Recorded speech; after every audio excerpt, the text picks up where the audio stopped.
आज जब Indian air force पड़ोसी दुश्मन देश को धूल चटा रही है, तो वहीं हमारे देश की बेटियां भी एयरफोर्स ज्वाइन करने के लिए एड़ी चोटी का जोर लगा रही है। हमारे साथ में दो होनहार बेटियां, जिनका नाम है कनिष्का और योगिता। इन्होंने हाल ही में इंडियन एयरफोर्स का एग्जामिनेशन क्लियर किया है और अब ये अगले पड़ाव की तैयारी करके इंडियन एयरफोर्स ज्वाइन करेंगे। तो सबसे पहले आप सभी दर्शकों की ओर से इन दोनों बेटियों को मैं बहुत बहुत बधाई देता हूँ, शुभकामनाएं देता हूँ। तो सबसे पहले सवाल यहीं से करते हैं कनिष्का की, ऐसा क्या महसूस हुआ 12th के बाद जब लोग अलग अलग स्ट्रीम चूज करते हैं, आपने एयरफोर्स में जाने का फैसला लिया? सर, मेरे पापा आर्मी में हैं, तो मेरा हमेशा से सपना था कि मैं डिफेंस को ज्वाइन करूं। तो उसमें मेरी फर्स्ट प्रेफरेंस हमेशा एयरफोर्स रही है। और सर, मेरे को मतलब मम्मी पापा को प्राउड फील करवाना है, तो मेरे को एयरफोर्स में ही जाना है। तो पिताजी भी आर्मी में हैं और बेटी को भी एयरफोर्स में जाना है। प्राउड फील कराना है परिवार को कि हाँ भाई, हमारी छोरियां भी छोरों से कम नहीं है। योगिता से बात करते हैं। योगिता धामनोद की रहने वाली है, कनिष्का सुजालपुर के पास अकोदिया की रहने वाली है। योगिता, आपको क्या लगता है, मतलब क्यों सोचा आपने एयरफोर्स ज्वाइन करने के लिए? सर, जब बचपन में पापा वगैरह को देखा है, पापा फार्मर है, किसान खेती करते हैं। तो सर, हमारे गांव से 32 भैया आर्मी में है, तो हाँ। उनको देख के हम लोग बड़े हुए हैं। और उनको देख के ऐसा लगता है कि बाकी जो जॉब्स है ना, वो तो आप ऐसे ही मतलब 9 to 5 कर लोगे, लेकिन आर्मी, एयरफोर्स, डिफेंस जो जॉब है, जॉब नहीं है सर, वो आपको एक लाइफ देती है जीने के लिए। और सर, पेरेंट्स का भी सपना स्टार्टिंग से यही था कि बेटी डिफेंस में जाए सर, इसलिए। तो इनके गांव से 32 भैया लोग इनके जो है वो आर्मी में हैं, और उन्हीं को देख करके जोश इनमें आया, जज्बा इनमें आया कि नहीं, आर्म फोर्सेस का हिस्सा बनना चाहिए। अब मैं बात करता हूं, चूंकि बहुत सारा बच्चा अभी 12th पास हुआ, एमपी बोर्ड का रिजल्ट आया है। 12th पास होने के बाद बच्चे सोचते हैं कि क्या स्ट्रीम आगे लें, किस तरह से तैयारी करें। तो मैं आपको बता देना चाहता हूं कि 12th क्लास अगर आपने पास कर लिया है, चाहे किसी भी स्ट्रीम से हो, चाहे आपने पीसीएम के साथ किया हो, पीसीबी के साथ किया हो, कॉमर्स हो या फिर ह्यूमैनिटीज हो, आप इंडियन एयरफोर्स ज्वाइन कर सकते हैं, वाई ग्रुप के लिए और एक्स ग्रुप के लिए। तो कनिष्का का एक्स ग्रुप क्लियर हुआ है। हाँ सर, और योगिता का भी। यस। दोनों बच्चियों का एक्स ग्रुप क्लियर हुआ है। एक्स ग्रुप का मतलब होता है कि आप एयरफोर्स में जाकर के आप वहां टेक्निकल सपोर्ट के लिए काम करोगे। तो बड़ी बात ये, कनिष्का ने आउट ऑफ 70 50 मार्क्स हासिल किए हैं और 51 मार्क्स हासिल किए हैं। और कनिष्का, इंग्लिश में कितने में से कितने मार्क्स आए हैं? सर 19 अटेम्प्ट किए थे, तो 19 ही सही हुए, 19 मार्क्स आए। तो इन्होंने 19 अटेम्प्ट किए थे, 19 अटेम्प्ट किए थे, 19 मार्क्स ही आए। और मैथमेटिक्स में सर 19 किए थे, उसमें 25 में से उसमें भी 19 ही आए। मैथमेटिक्स में भी इन्होंने 19 किया था। मतलब एक्यूरेसी आप देखिए, जितने क्वेश्चन सॉल्व करके आई बिटिया, उतने मार्क्स इनको आ गए। कट ऑफ अगर कुछ भी होता, 35 38 भी होता, तो भी इनका क्लियर हो जाता, because she scored 51 marks. And Yogita के कितने मार्क्स आए हैं? सर 45। योगिता के 45 मार्क्स आए हैं। तो अब मैं बात करता हूं सब्जेक्ट वाइज की किस तरह से इन बच्चियों ने तैयारी की। सबसे पहले बात करते हैं कनिष्का से। कनिष्का, जनरली इंग्लिश जो हम स्कूल्स में पढ़ते हैं, वो इंग्लिश और सिमिलर ही इंग्लिश एयरफोर्स के लिए आती है। Yes, sir. कितना डिफरेंस रहता है और किस तरह से आपने तैयारी शुरू की थी? सर इंग्लिश, सर पैसेज जो है वो सेम टू सेम 12th के जैसा आता है, तो उसमें इतनी प्रॉब्लम नहीं आती है। मेन सर ग्रामर में होता है, जो संजीव सर काफी अच्छा पढ़ाते हैं। तो ग्रामर वहां से हो जाता है। हाँ सर, और हो वो जाता के है। पोर्शन कैसे किया?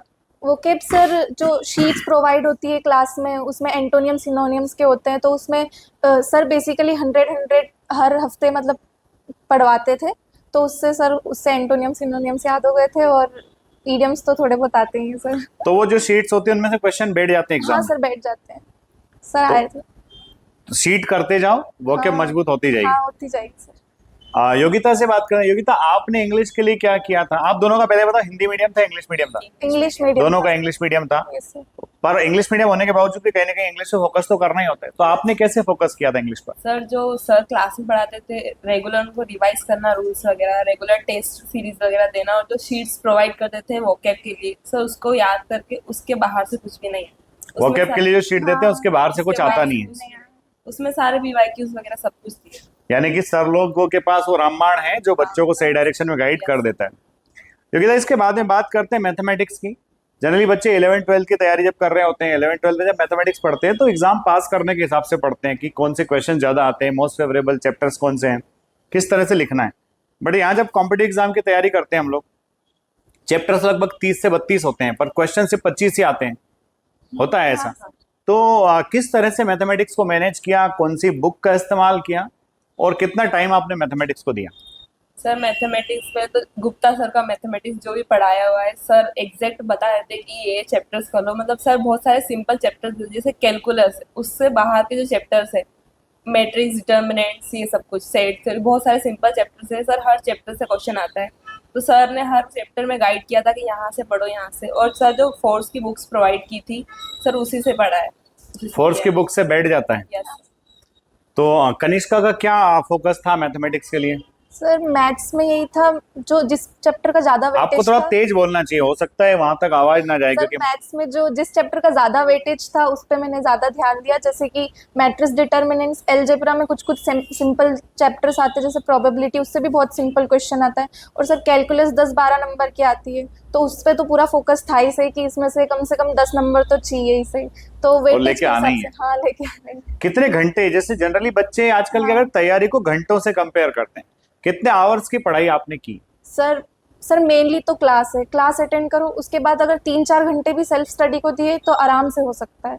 तो और क्लास टेस्ट- अटेंड करो, 4 हाँ। घंटे सेल्फ स्टडी करो। हाँ। सेल्फ स्टडी कहाँ करते, लाइब्रेरी में हाँ बैठते सर, थे? लाइब्रेरी में ही करते थे सर, हॉस्टल वगैरह में तो नहीं हो सकती, वहाँ पे कभी मन लगता है कभी नहीं लगता, तो लाइब्रेरी में आके लाइब्रेरी में ही पढ़ो।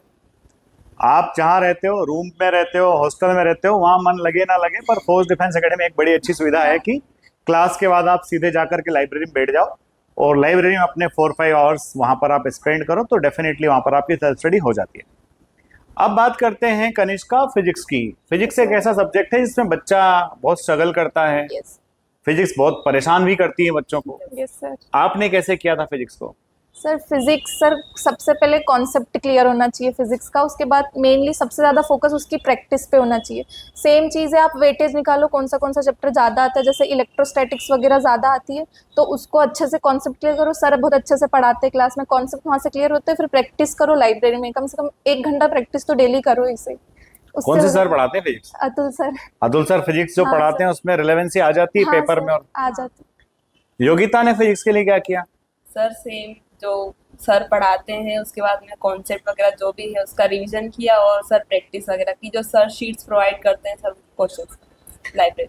तो योगिता, जैसे जनरली ऐसा होता है कि बच्चे पढ़ते खूब हैं, क्लासेस में भी पढ़ाई होती है, सेल्फ स्टडी भी करते हैं, बट उसके बाद एक टेस्ट सीरीज होती है, टेस्ट सीरीज का बड़ा रोल रहता है। बहुत सारा। आपने टेस्ट को किस तरह से लिया, मतलब जब टेस्ट होते तो आप किस तरह से देखते थे, और यहाँ पर कितने टेस्ट आपके हुए थे? सर यहाँ पे लास्ट में 2 मंथ टेस्ट वगैरह हुए थे, सारे टेस्ट सीरीज दिए थे। और सर जब टेस्ट देने बैठते थे ना, तो यही माइंडसेट रहता था कि सेम वहाँ एग्जाम में बैठ रहे हैं, तो पूरा फुल फोकस रहता था और जो कट ऑफ है वो क्लियर करने का। तो जो लास्ट के 2 मंथ्स टेस्ट हुए थे उसमें कितने कितने दिनों के गैप से टेस्ट होते थे?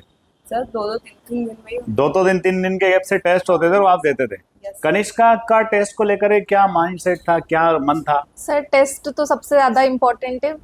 मेनली ये रहता है कि बच्चे ये सोचते हैं कि मार्क्स नहीं आ रहे तो टेस्ट मत दो, ऐसा नहीं होता है। टेस्ट देना इंपॉर्टेंट है, दूसरे से अपने मार्क्स को कंपेयर नहीं करना चाहिए। खुद टेस्ट दो, ये देखो कि गलती कहाँ हुई है, और नेक्स्ट टेस्ट में ये ट्राई करो कि वो गलती वापस ना हो, तो इससे बहुत ज़्यादा इफेक्ट पड़ता है।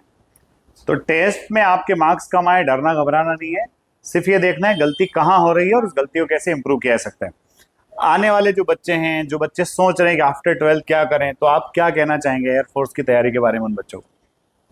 सर ये कहना चाहूँगी कि इतना डिफिकल्ट नहीं है, अगर लगन हो, मेहनत हो तो ऑफ कोर्स होगा ही सही, बस फोकस रहना चाहिए, और अगर आपका फुल मन है तो फिर तो सर होगा ही सही। पूरा मन अगर आपका है तो फिर आपका जो एग्जाम है उसको निकलने से कोई रोक नहीं सकता है। योगिता का क्या कहना है? सर अगर डिफेंस करना है तो obviously sir force defence academy join करे, खुद में बिलीव करे, मेहनत करे, सर हो जाएगा। बिटिया ने 2 बड़ी बड़ी बातें कही है। पहली बात कही, खुद में भरोसा करें, और दूसरा भरोसा फोर्स डिफेंस एकेडमी में Yes. करें तो आराम से चीजें हो सकती है। तो आप दोनों को आपके उज्जवल भविष्य के लिए बहुत बहुत शुभकामनाएं। Thank you. Thank you, दोस्तों, sir. आपको भी अगर एयरफोर्स, नेवी या फिर एनडीए, सीडीएस, एफकेट की तैयारी करना है तो फोर्स डिफेंस एकेडमी पर नए बैचेस स्टार्ट हो रहे हैं। आप स्क्रीन पर दिए हुए नंबर पर कांटेक्ट करके अपनी इंफॉर्मेशन ले सकते हैं। और आई होप आपको वीडियो अच्छा लगा होगा, तो वीडियो उन बच्चों को भी शेयर कीजिए जो नेवी, एयरफोर्स या फिर एनडीए, सीडीएस की तैयारी करना चाहते हैं। बहुत बहुत धन्यवाद। Thank you. Thank you sir.